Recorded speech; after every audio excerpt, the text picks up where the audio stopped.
अभी 13 जून की खबर है। आप कुछ फैक्चुअल रिपोर्टिंग की बात कर रहे थे कि विकास को लेकर क्या कैसे हो रहा है। यूपी में सड़कों के लिए 50,000 करोड़, ये हेडिंग बताई हिंदुस्तान अखबार ने 13 जून के अखबार में।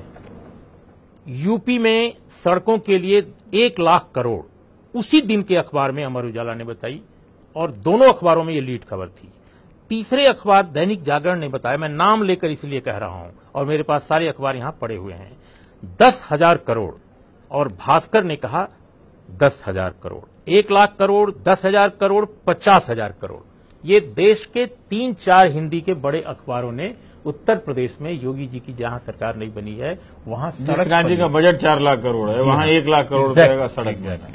तो ये खबर छापी। तो क्या सूचना, शोध, जो प्रेस रिलीज, सचिवालय से निकलने वाली जो खबर ब्रीफिंग होती है, क्या उसको भी पलट दिया जाता है? मुझे लगता है कि अखबार जो है पाठकों के साथ छेड़खानी कर रहे हैं, छेड़ रहे हैं मजा ले रहे हैं उनके साथ कि हम आपको 10 लाख भी करोड़ भी लिख देंगे तो आप वैसे ही हैं। हाँ, हम कुछ भी मुझे लगता है कि पाठकों की जो बुद्धिमत्ता है उसको वो फॉर ग्रांटेड ले रहे हैं। वो समझ रहे हैं कि वो ठीक है कि पाठक के पास उतना संसाधन नहीं है, लेकिन वो इतना भी बेवकूफ नहीं है।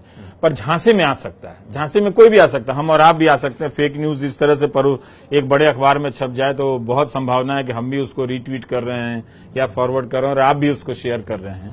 तो इस तरह से ये एक नए तरीके का दर्शक निर्माण कराया जा रहा है जो सत्ता को लेकर पावरफुल महसूस करे, मगर उस सत्ता का फल कौन भोगे? अखबार वाला और जो कुर्सी पे बैठा है वो। लेकिन इन खबरों से जनता का सीना फुलाया जा रहा है कि हाँ बड़ा कुछ हो रहा है, बहुत कुछ हो रहा है। तो जिस तरह से अब ये जब गड्ढा भरने वाली खबरें आई तो बहुत कुछ अंग्रेजी के ही पत्रकारों ने ज्यादा ढंग की रिपोर्टिंग की कि जितना दावा किया गया था उतना नहीं हुआ, वो गड्ढे उतने नहीं भरे गए हैं। अब मैंने हिंदी के अखबारों को देखा नहीं है, लेकिन मैं तो इसी से प्रभावित हूँ। आप जब मैं अपना डॉक्यूमेंट्री कर रहा था विद्या जी ये जुनैद की हत्या के संबंध में, तो सोचा कि अंग्रेजी अखबारों की जगह हिंदी अखबारों के हेडलाइन का कैप्शन लगाता हूँ, मुझे उसकी जरूरत थी। तो लेकिन हिंदी के अखबारों में वैसे लग रहा था कि ट्रक और ट्रॉली के टक्कर में 2 लोग मरे हैं। मतलब ट्रेन में एक यात्री के साथ हुई मारपीट में एक यात्री की हत्या, 2 घायल।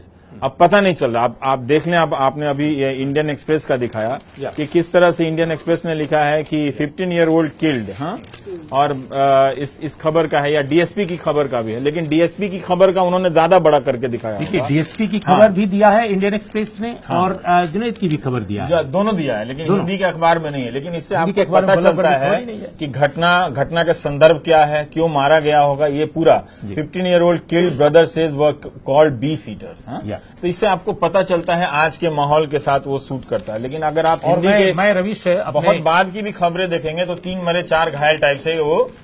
मैं अपने दर्शकों के लिए उसी दिन का हिंदी का प्रमुख अखबार मैं दिखाना चाहता हूं कि कैसे इस अखबार ने उस दिन ये खबर ही नहीं छापी। इसमें खबर ही नहीं है, खबर ही नहीं है। आई मीन चमत्कार है कि भाई दिल्ली के ठीक बगल में ट्रेन में चलते हुए एक यात्री को, जिसका धर्म कुछ और आपके धर्म से अलग है, आप उसको टॉलरेट नहीं कर रहे हैं, आप उसको पीट कर मार दे रहे हैं, और ये खबर ही नहीं, इतनी बड़ी खबर। ये हमको वापस मैं उस चीज जो कह रही थी मैं पहले कि वो आइडियोलॉजिकल जो डिवाइड हो गया है। सारे अखबार, हिंदी के अखबार, सारे हिंदी चैनल्स जैसे कि रवीश जी का चैनल छोड़ के सारे एक तरफ हो गए हैं। और आप देखेंगे, अगर चैनल्स को देखेंगे तो रोज पाकिस्तान आर्मी इसके अलावा मर जाता है। बगदादी तो मतलब छाया हुआ है, मतलब लगता है जैसे बगदादी खत्म पता नहीं कब मरता है, वो फिर मर जाता है हर चैनल में। लेकिन विद्या, मैं एक पहलू पर आपकी जानकारी, क्योंकि आप इस विषय पर काम करती रही हैं, मैं ये आपसे समझना चाहता हूं कि क्या हिंदी मीडिया या इन जनरल हमारे देश में मीडिया मजदूर को लेकर, चाहे मारुति का मामला हो, चाहे कहीं का हो, दलित को लेकर, आदिवासी को लेकर, पिछड़े को लेकर, कश्मीर को लेकर, माइनॉरिटीज को लेकर, जेएनयू को लेकर, क्या वो इतने पूर्वाग्रहों से भरा हुआ है? क्या इसके पीछे क्या समाजशास्त्री कारण है? न्यूज रूम है, पूर्वाग्रह हैं या क्या है, या अपने दर्शक या पाठक को खुश करना है या सत्ता को खुश करना है, आखिर है क्या ये? एक तो मैं आप दलित राष्ट्रपति चाहते हैं, आप बता रहे हैं कि हम ये कर रहे हैं वो कर रहे हैं दलितों के लिए, लेकिन आप खबरों से गायब उसको रखते हैं। आप उसके प्रति एक कंटेम्प्ट से भरे हुए हैं, उसको न तो जगह देते हैं न तो कवरेज देते हैं। रोहित वेमुला, उसकी खबर अखबारों में, मेन स्ट्रीम अखबारों में नहीं छपी, पहले चैनलों में पहले नहीं आई, वेबसाइट्स ने दी खबर।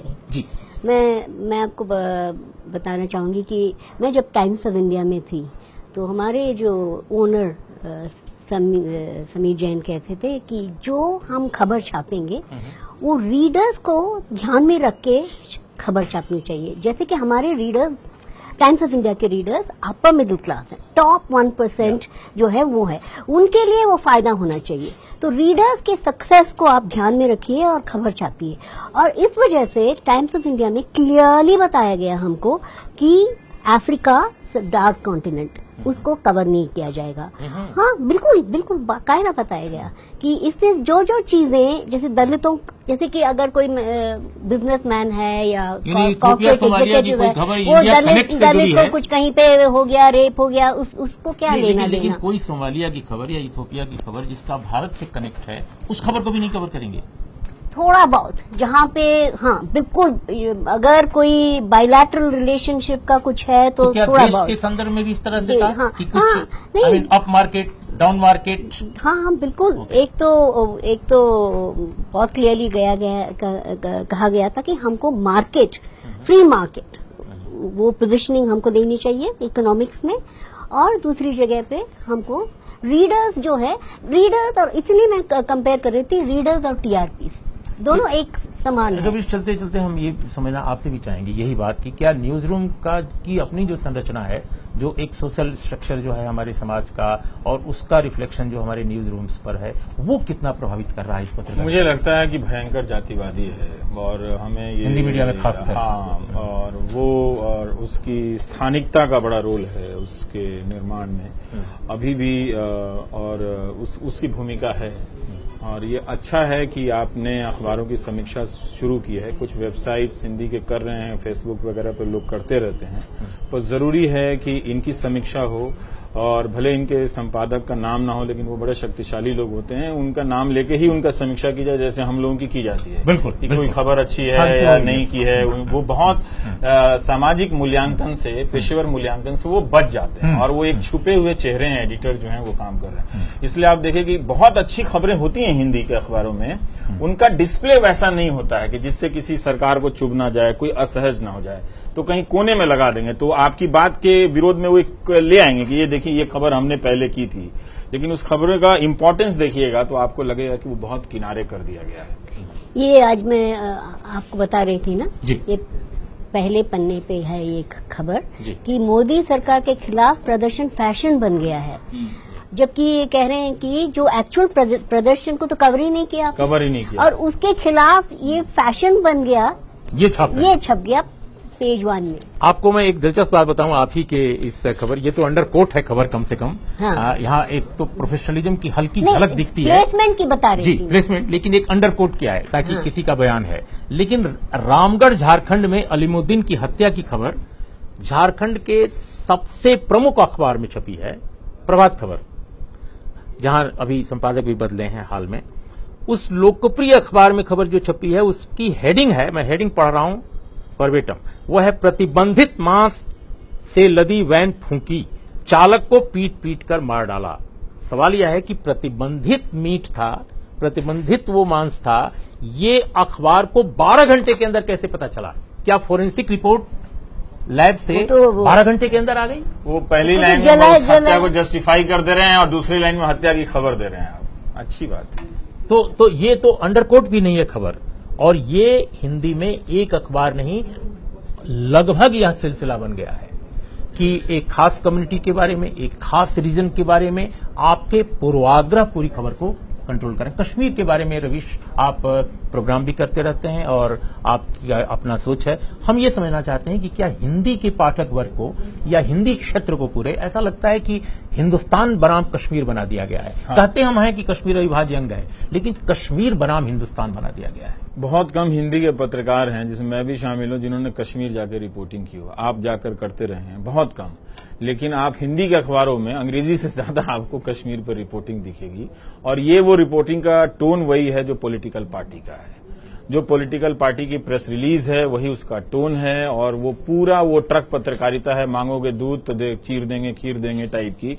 इससे आगे उसमें कश्मीर के आगे को लेकर उसकी समाज, उसके समस्याओं का कोई विश्लेषण मूल्यांकन नहीं है। हमारा है से बात के आगे न उससे पहले की कोई बात है, न उसके बाद की बात है। तो एक वो भी उस डिजाइन में आता है उर्मिलेश जी की, वो आपको सांप्रदायिकता बाबरी मस्जिद के समय हिंदी अखबारों की भूमिका पर रॉबिन जेफरी ने रिसर्च पेपर लिखा ही है ना।